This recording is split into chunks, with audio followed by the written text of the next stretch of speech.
Le Grand Matin Sud Radio, 7h-9h, Jean-Jacques Bourdin. Le télétravail contesté dans beaucoup d'entreprises aujourd'hui qui souhaitent abandonner en grande partie le télétravail. Karine n'est pas d'accord, vous allez comprendre, Karine est informaticienne. Bonjour Karine. Bonjour Jean-Jacques. Merci d'être avec nous. Vous êtes en télétravail 3 jours par semaine. C'est et ça. Ça a changé votre vie. Oui, alors moi ça a changé ma vie parce qu'en fait j'ai 2 maladies chroniques. Oui. Et depuis que je suis en télétravail, je n'ai plus du tout d'arrêt de maladie. Ah. Parce que je gère mes maladies, parce que j'arrive à vivre à mon rythme, parce que j'ai plus de temps et moins de fatigue. Ouais.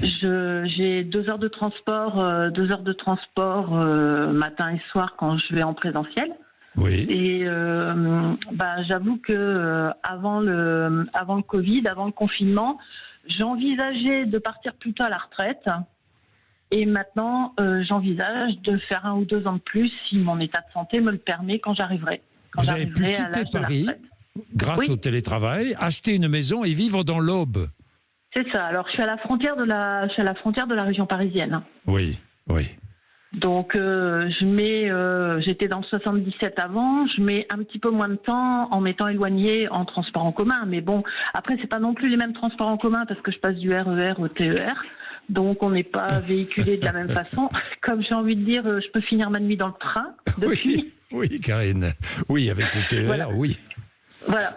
Donc voilà. Alors nous, après, au niveau du travail, on nous a imposé en présentiel une journée obligatoire où tout le monde doit être sur site. Oui. Et on s'est quand même bien rendu compte avec nos collègues, parce qu'on travaille en équipe, que ça avait quand même du bien de se retrouver ensemble, parce que ça fait une vie sociale. Et du coup, nous, on fait par rapport au boulot avec mes autres collègues qui sont en télétravail. Alors nous, c'est un choix, chacun fait ce qu'il veut.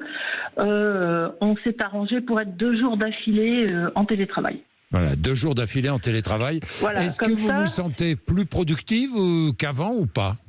Ah ben moi, clairement. Moi, clairement, parce que quand on est dans des bureaux où on a 4 ou 5, oui. Franchement, quand je suis en télétravail, je suis toute seule, je suis plus concentrée sur mon travail. Après, oui. C'est autre chose. Je comprends, c'est une autre vie. C'est ça. Et pendant les Jeux Olympiques, j'ai été d'astreinte. Ça m'a permis de pouvoir me porter volontaire pour travailler les week-ends. Voilà, ils avaient besoin, donc je l'ai fait, quoi. Sans que ça me contraigne beaucoup. Alors voilà, il y a des avantages, il y a des désavantages. Je pense pour tout le monde. Nous, il y a des collègues qui veulent pas être en télétravail. Bon, après voilà, c'est un choix de chacun. Merci Karine. Merci. Merci. Il y a débat, hein. Il y a débat en France. Merci beaucoup, Karine. Merci d'être avec nous le matin. Arnaud est aussi avec nous. Il est à Vannes. Bonjour Arnaud. Oui, bonjour Jean-Jacques. Comment ça va, mon cher Arnaud ? Bah écoutez, ça va bien. Ça va bien. Bon. Vous avez vu que l'Italie a passé un accord avec l'Albanie. Pourquoi ? Pour ouvrir des centres d'accueil pour les migrants, le temps de voir si le droit d'asile ou si le migrant est accepté dans un pays de l'Union européenne et notamment en Italie. L'Albanie ne fait pas partie de l'Union européenne, c'est un accord. Qu'en pensez-vous ? Moi, j'en pense que du bien. Parce que, si vous voulez, dans un premier temps, il faut assurer la sécurité de ces gens-là. Bon, et donc il faut trouver des solutions. Si les pays de départ ne les acceptent pas en retour quand ils sont au QTF, faut bien trouver des solutions tout en assurant leur sécurité. Donc ça me semble. De toute façon, il faut regarder ce qui se fait dans les autres pays, parce que nous on est ficelés. On est complètement ficelés. Alors il faut regarder ce que fait l'Italie, il faut regarder ce que fait l'Espagne ou d'autres, l'Autriche. Voilà.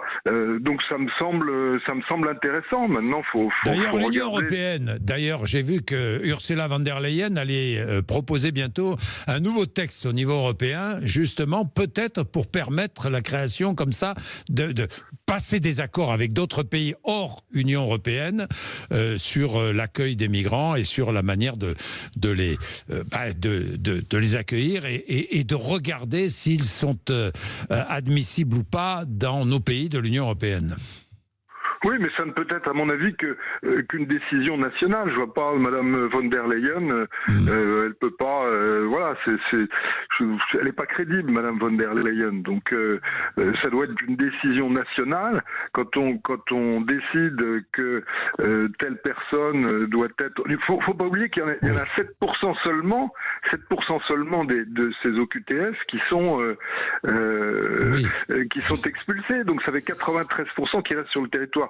Donc, il faut vraiment trouver des solutions. Il est temps de se creuser les méninges. Enfin, là, ça concerne pas particulièrement les OQTF, cet accord. Ça concerne les migrants qui arrivent, qui sont interceptés par l'Italie, au large de l'Italie, dans les eaux territoriales italiennes, et qu'il faut traiter, si je puis dire, entre guillemets.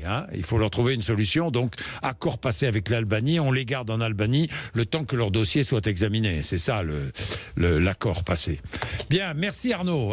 Merci beaucoup. Il est 8h, vous êtes sur Sud Radio. Le temps tout de suite.